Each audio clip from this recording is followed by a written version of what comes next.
وَلَقَدْ آتَيْنَا مُوسَى الْكِتَابَ فَاخْتُلِفَ فِيهِ وَلَوْلَا كَلِمَةٌ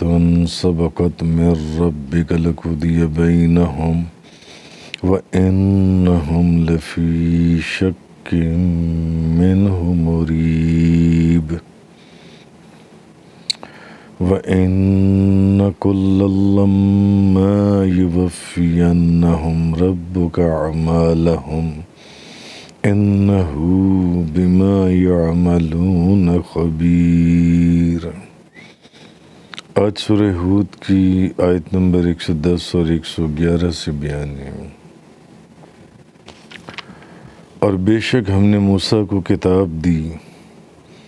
تو اس میں اختلاف کیا گیا، اور اگر آپ کے رب کی طرف سے پہلے ہی ایک بات طے نہ ہو گئی ہوتی تو ان کے درمیان فیصلہ ہو چکا ہوتا، اور یہ لوگ بے شک اس قرآن کی طرف سے زبردست شک میں ہیں، اور بے شک آپ کا رب ان میں سے ہر ایک کو قیامت کے دن ان کے اعمال کا پورا پورا بدلہ دے گا، اور بے شک جو کچھ یہ کر رہے ہیں وہ اس کی خوب خبر رکھنے والا ہے۔ تو پیچھے جیسے کہ ذکر ہوا تھا کہ کافر اور مشرک جو ہیں ان کو نہیں بخشا جائے گا، کافر اور مشرک ہمیشہ ہمیشہ عذاب میں رہیں گے اور جہنم میں رہیں گے، ان کی بخشش نہیں ہے۔ قرآن پاک کی بے شمار آیات میں نے آپ کے سامنے بیان کی تھیں، اور ہر ایک کو اس کا پورا پورا حصہ دیا جائے گا، اس کا بھی تفصیل سے بیان ہوا تھا۔ اب آگے آیت نمبر 110 اور 111 کے اندر اب آگے یہ فرمایا جا رہا ہے، وَلَقَدْ آتَيْنَا مُوسَى الْكِتَابَ فَاخْتُلِفَ فِيهِ، اور بے شک ہم نے موسیٰ کو کتاب دی تو اس میں بھی اختلاف کیا گیا، یعنی اس میں اختلاف کیا گیا۔ وَلَوْلَا كَلِمَةٌ سَبَقَتْ مِنْ رَبِّكَ لَقُضِيَ بَيْنَهُمْ، اور اگر آپ کے رب کی طرف سے پہلے ہی ایک بات طے نہ ہو گئی ہوتی تو ان کے درمیان فیصلہ ہو چکا ہوتا۔ وَإِنَّهُمْ لَفِي شَكٍّ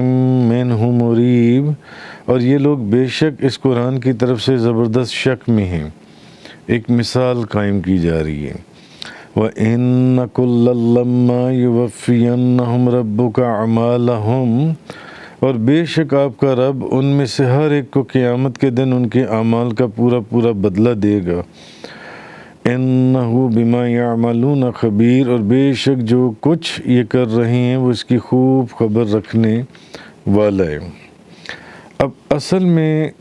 بتایا یہ جا رہا ہے کہ یہ جو کافر یہ جو حرکتیں کر رہے ہیں یہ کوئی نئی بات نہیں ہے، بلکہ ہمیشہ سے نبیوں کے ساتھ کافر قوم ایسے ہی کرتی آئی ہے۔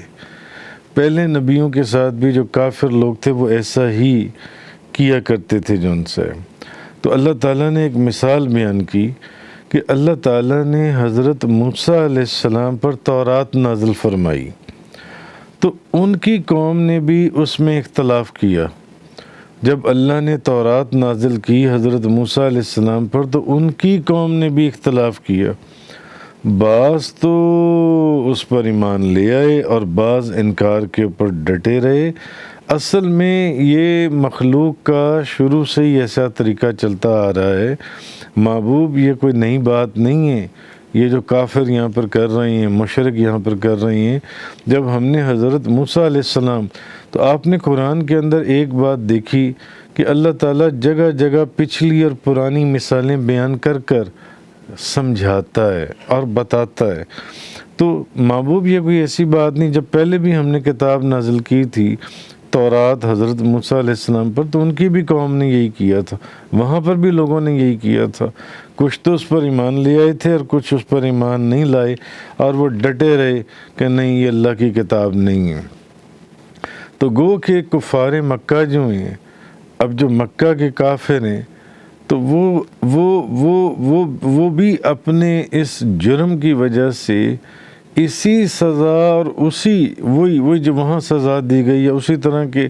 عذاب کے مستحق تھے یہ جو کفار مکہ جو ان سے ہیں کہ ان کو بھی صفحہ ہستی سے مٹا دیا جاتا، جو جیسے ان قوموں کو صفحہ ہستی سے مٹا دیا گیا، جیسے اب پیچھے کئی نبیوں کی قوموں کے واقعات سن آئے ہیں کہ ان کے اوپر نافرمانوں کے اوپر کیسا اللہ کا عذاب نازل ہونا تو پھر یہ چاہیے تھا کہ ان کے اوپر بھی ویسا ہی عذاب نازل کر دیا جاتا، کیونکہ یہ بھی جو نبیوں کے سردار کے اوپر کتاب نازل ہوئی اس کے اندر اختلاف کر رہے تھے، بعض نے مان لیا، بعض انکار کر رہے تھے کہ نہیں اللہ کی کتاب نہیں، اور پھر مذاق اڑاتے تھے اور اس میں نئی نئی باتیں کرتے تھے کہ یہ کتاب تو آپ نے خود گھڑی ہے یا کہیں سے لکھ لی ہے یا کہیں سے سنا ہی ہے آپ جن سے۔ تو اگر کیا کہتے ہیں اللہ تعالیٰ پہلے سے فیصلہ نہ کر چکا ہوتا تو ان پر دنیا میں کہ عذاب نازل نہیں فرمائے گا، یہ تو فیصلہ پہلے ہو چکا تھا کہ اب یہ جو اب نبی کریم صلی اللہ علیہ وسلم اب ان کے اوپر عذاب نازل نہیں فرمائے گا اور ان کے عذاب کو قیامت تک کے لیے روک دیا جائے گا، قیامت تک کے لیے ان کے عذاب کو آگے کر دیا جائے گا جو ان سے۔ تو اگر یہ اللہ تعالیٰ فیصلہ نہ کر چکا ہوتا تو پھر جس طرح ان قوموں کے اوپر عذاب نازل ہوا تھا ان کو بھی نیست و نابود کر دیا جاتا اور ان کو بھی صفائی ہستی سے مٹا دیا جاتا۔ اس سے پہلے بھی میں ایک آیت آپ کے سامنے کئی مرتبہ بیان کر چکا ہوں، جیسے کہ قرآن کریم کے اندر ہے کہ یہ بھی تو اللہ نے ہی قرآن کے اندر وعدہ فرمایا نا کہ نبی کریم صلی اللہ علیہ وسلم، آپ صلی اللہ علیہ وسلم کے ہوتے ہوئے کافروں کے اوپر عذاب نازل نہیں فرمائے گا۔ تو پھر اب جب اللہ نے قرآن کے اندر کہہ دیا کہ آپ کے ہوتے ہوئے کافروں پر عذاب نازل نہیں فرمائے گا، تو پھر اب اگر وہ بھی قرآن کا انکار کر رہے ہیں یا آپ کا انکار کر رہے ہیں تو اللہ ان پر عذاب نازل نہیں فرمائے گا۔ کیوں؟ ہاں اگر اس بات کا فیصلہ نہ ہوا ہوتا تو پھر اللہ ان پر بھی ویسا ہی عذاب نازل کرتا، ان کو بھی صفحہ ہستی سے مٹا دیتا، نیست و نابود کر دیتا، مگر یہ فیصلہ ہو چکا تھا کہ نہیں، ان کے متعلق ان کا عذاب آگے کر دیا جائے گا، قیامت کے بعد جنت میں دوزخ کے اندر جو ان سے وہ عذاب دیا جائے گا۔ تو قرآن کے اندر جیسے کہ سورۃ الانفال آپ پیچھے پڑھ رہے ہیں، وما کان اللہ لیعذبہم وانت فیہم، اللہ کی یہ شان نہیں کہ وہ ان کو اس حال میں عذاب دے، حالانکہ یہ ہیں تو عذاب کے مستحق، مگر اس آیت میں اللہ پاک نے کیا فرمایا؟ اللہ کی یہ شان نہیں ہے کہ وہ ان کو اس حال میں عذاب دے، محبوب آپ ان میں موجود ہوں، یعنی آپ ان میں موجود ہیں تو میں ان کو عذاب دوں، نہیں ایسا نہیں ہے۔ تو یہ بات اس بات کا فیصلہ پہلے ہو چکا تھا کہ آپ کے ہوتے ہوئے ان کے اوپر عذاب نہیں آئے گا۔ اب یہ نافرمانی سرکشی میں جتنا بھی بڑھ رہی ہیں ان کا عذاب آگے کر دیا جائے گا جو ان سے، تو اس لیے روک دیا گیا جو ان سے۔ تو اس کے بعد اللہ تعالیٰ نے فرمایا بے شک آپ کا رب ان میں سے ہر ایک کو قیامت والے دن پورا جو ان سے وہ بدلہ دے گا، یعنی جس نے اللہ کے رسول کی تصدیق کی اور جس نے اللہ کے رسول کا انکار کیا یا تکذیب کی یا جس کو دنیا میں جلدی سزا مل گئی یا جس کی سزا مؤخر کر دی گئی۔ بعض لوگوں کو سزا عذاب کی بات نہیں، سزا جلدی دے دی گئی، دنیا میں دے دی گئی، کچھ روک دی گئی، کچھ دے دی گئی، بعض پر عذاب نازل نہیں ہوا جن سے، تو آخرت میں سب کو ان کی پوری جزا جن سی ہے وہ مل جائے گی۔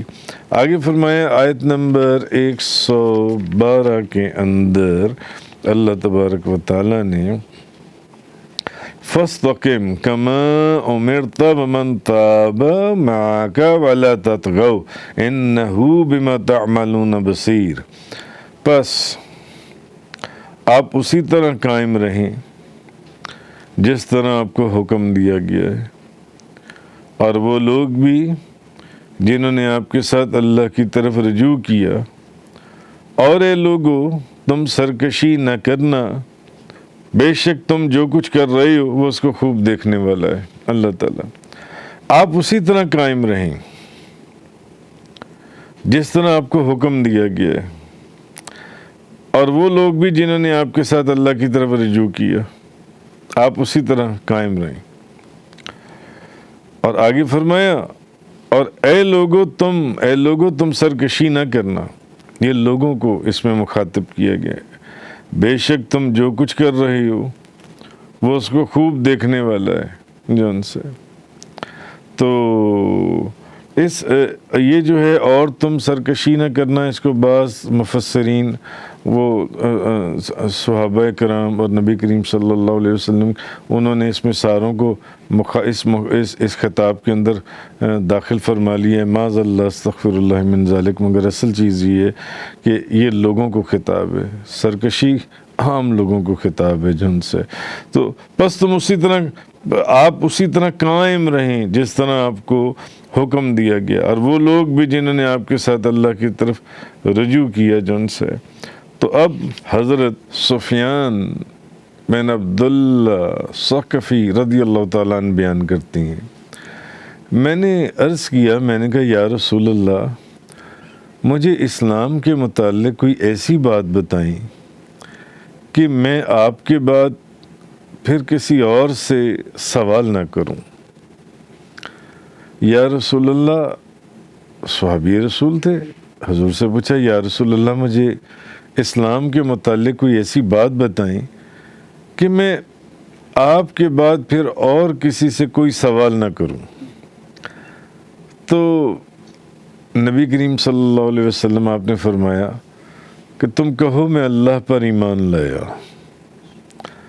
اور پھر اس پر مستقیم رہو۔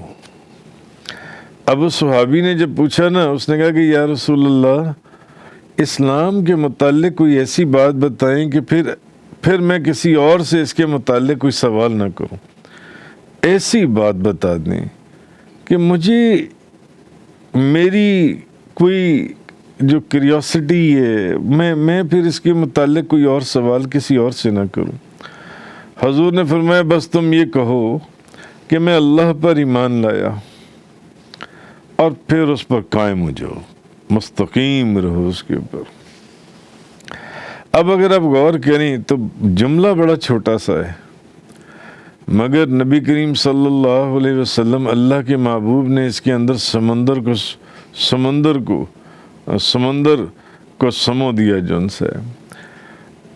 اگر آپ غور کریں تو اس میں اللہ اور اس کے رسول کے تمام احکامات کو شامل کر دیا گیا، کیونکہ جس شخص نے کسی حکم پر عمل نہیں کیا، اس کو حکم دیا گیا اور اس نے عمل نہیں کیا، یا اس کو کسی چیز سے منع کیا گیا اور وہ اس کام کا مرتکب ہوا۔ ایک شخص کو ایک حکم دیا گیا، اس نے وہ بات نہیں مانی، یا اس کو کسی کام سے روکا گیا تب بھی اس نے بات نہیں مانی، اس نے وہ کام کیا۔ یہ وہ لوگ ہیں جن کو آپ یہ نہیں کہہ سکتے کہ یہ صاحب استقامت لوگ ہیں جن سے،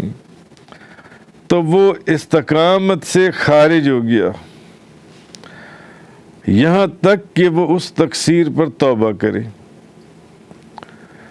یعنی نبی پاک صلی اللہ علیہ وسلم نے جب اس صحابی نے پوچھا کہ یا رسول اللہ مجھے اسلام کے متعلق کوئی ایسی بات بتائیں کہ میں اس کے بعد یہ بات کسی اور سے نہ پوچھوں، کسی اور سے میں سوال نہ کروں، حضور نے کیا فرمایا؟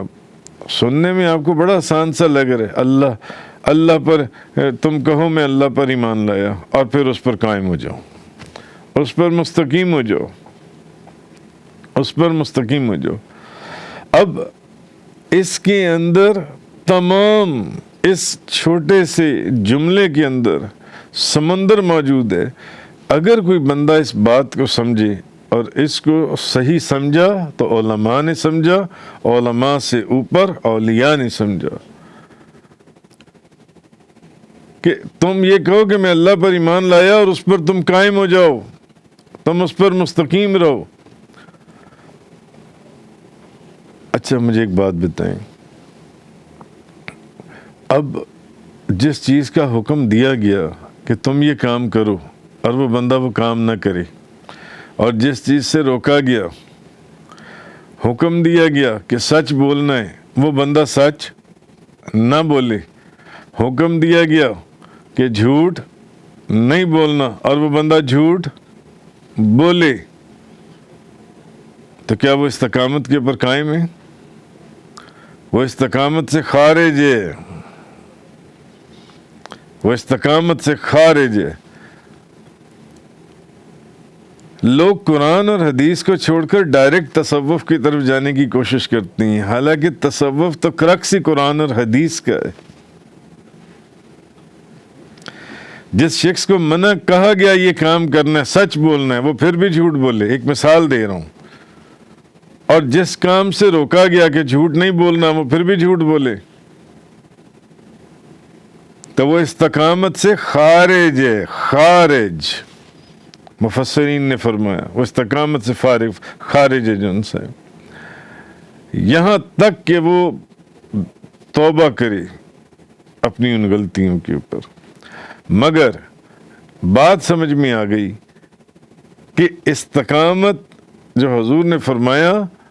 کہ تم یہ کہو کہ میں اللہ پر ایمان لایا اور اس پر مستقیم ہو جاؤ، تو استقامت نام ہی اس چیز کا ہے، اللہ اور اس کے رسول کے تمام احکامات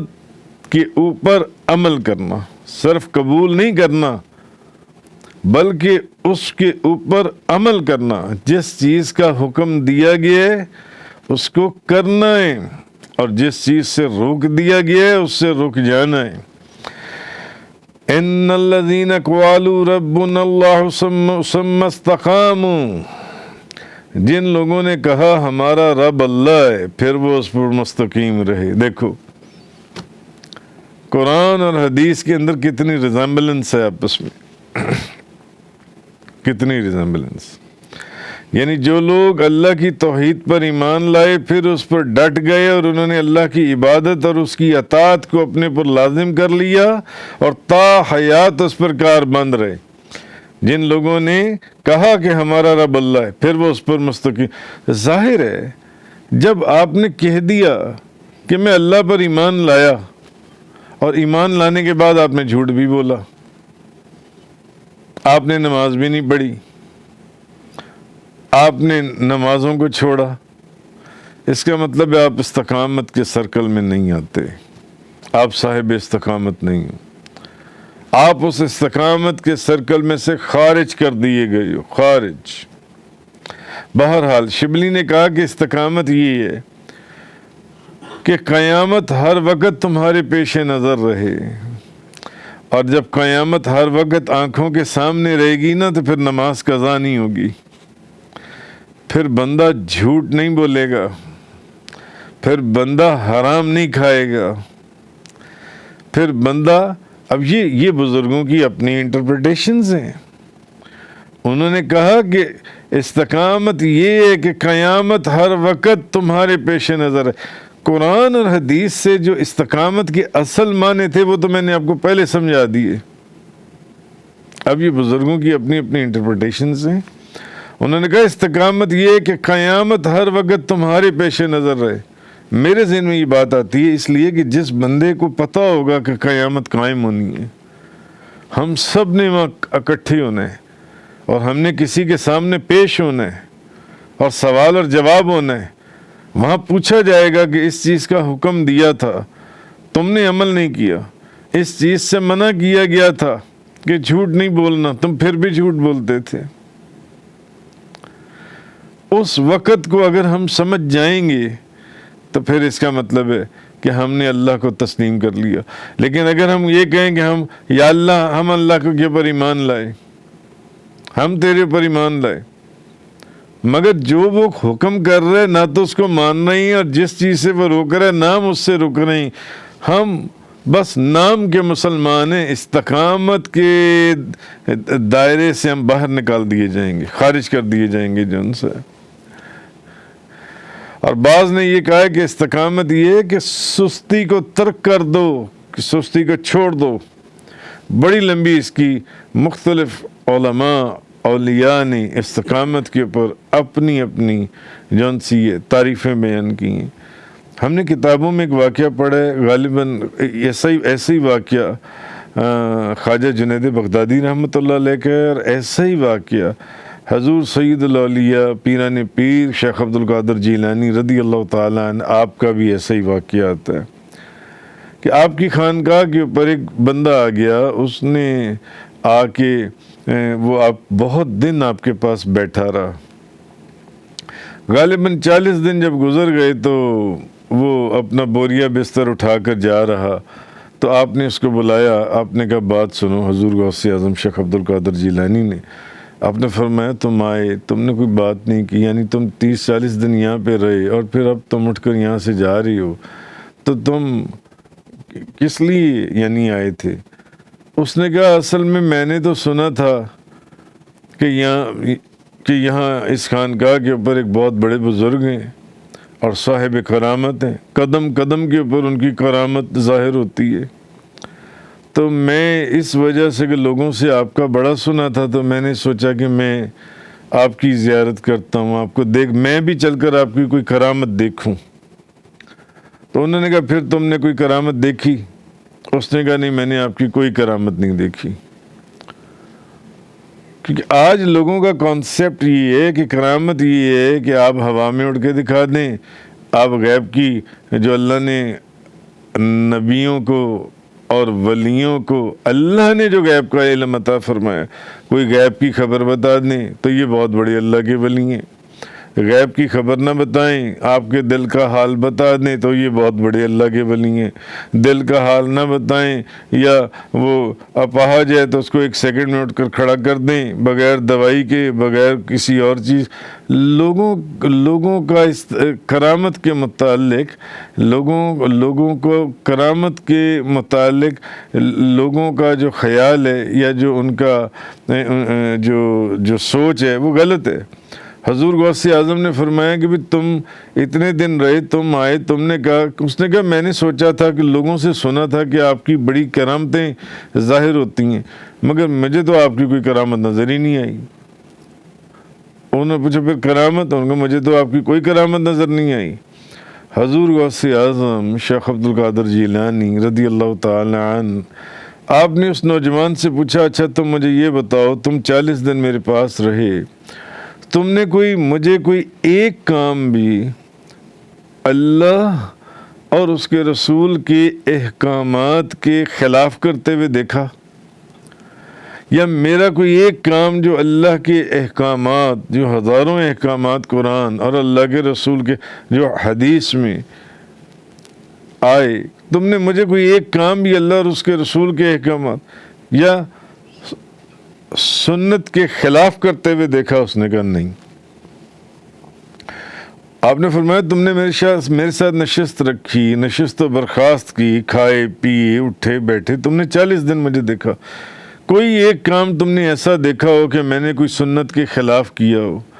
یا اللہ اور اس کے رسول کے احکامات کے خلاف کیا ہو؟ اس نے کہا نہیں، میں نے ایک کام بھی ایسا نہیں دیکھا. تو آپ فرمانے لگے کہ اصل تو کرامت یہ ہے،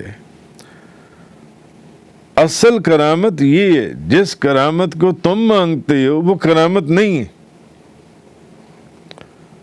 وہ تو ٹھیک ہے جو وہ کرامتیں، وہ جو کرامتیں تم لوگ مانگتے ہو جن سے، وہ ایسی کرامات جن سی ہیں وہ نہیں ہیں. تو اصل جو چیز ہے وہ یہ کہ حضرت عمر فاروق رضی اللہ تعالی عنہ، تو کہنے کی بات وہی ہے کہ حضور غوث اعظم نے فرمایا کہ اصل یہ کرامت ہے کہ آپ اللہ اور اس کے رسول کے احکامات کے اوپر استقامت کے ساتھ قائم ہو جائیں جن سے. یہ نہیں کہ 2 دن نماز پڑھ لی یا 2 دن نماز ہی نہ پڑھی، استقامت کے ساتھ آپ کھڑی ہو جائیں. تو حضرت عمر فاروق رضی اللہ تعالیٰ عنہ انہوں نے بھی استقامت کے معنی بیان کیے. یعنی استقامت کا مطلب یہ ہے، حضرت عمر فاروق فرماتے ہیں کہ جو اللہ نے حکم دیا اور جس چیز سے اللہ نے روکا،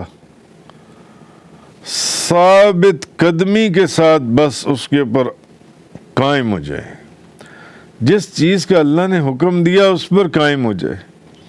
جس چیز سے اللہ اور اس کے رسول نے روکا رک جائے، اور لومڑی کی طرح ہیر پھیر نہ کرتا پھرے، یعنی سچ کو جھوٹ اور جھوٹ کو سچ نہ بناتا پھرے، لومڑی کی طرح حضرت عمر فاروق نے فرمایا۔ تو اسی لیے مفسرین نے فرمایا کہ استقامت کا مقام بڑا کٹھن ہے، بڑا کٹھن ہے۔ اسی لیے صوفیہ کرام نے فرمایا کہ استقامت کا درجہ کرامت سے بہت بلند ہے۔ تو حضور غوث اعظم نے اس شخص کو کیا کہا، اصل کرامت یہ ہے کہ تم نے 40 دن مجھے اللہ اور اس کے رسول کے احکامات کے خلاف کرتے ہوئے نہیں دیکھا، سنت رسول کی خلاف ورزی نہیں دیکھی، تم 40 دن میرے ساتھ رہے، تم نے میرا اٹھنا بیٹھنا کھانا پینا رہنا سہنا آنا جانا تم نے دیکھا۔ کیا میں نے اللہ اور اس کے رسول کے حکم کے خلاف کوئی ایک کام بھی کیا؟ تم نے دیکھا ہو کہ میں نے نماز چھوڑ دی یا کوئی اور چیز؟ اس نے کہا نہیں۔ فرمایا اصل کرامت یہ ہے، تم کون سی کرامتوں کو دیکھنے آئے ہو؟ اصل چیز یہ ہے جو اس آیہ کریمہ کے اندر اللہ تبارک و تعالیٰ نے فرمائی، آیت نمبر 112، فاستقم کما امرت ومن تاب معك ولا تطغوا انه بما تعملون بصیر۔ بس آپ اسی طرح قائم رہیں جس طرح آپ کو حکم دیا گیا، اور وہ لوگ بھی جنہوں نے آپ کے ساتھ اللہ کی طرف رجوع کیا، اور اے لوگوں تم سرکشی نہ کرنا، بے شک تم جو کچھ کر رہے ہو وہ اس کو خوب دیکھنے والا ہے۔ تفسیر قرآن کا یہ لیکچر انگلش میں سننے کے لیے براہ کرم ڈسکرپشن میں موجود لنک پر کلک کریں۔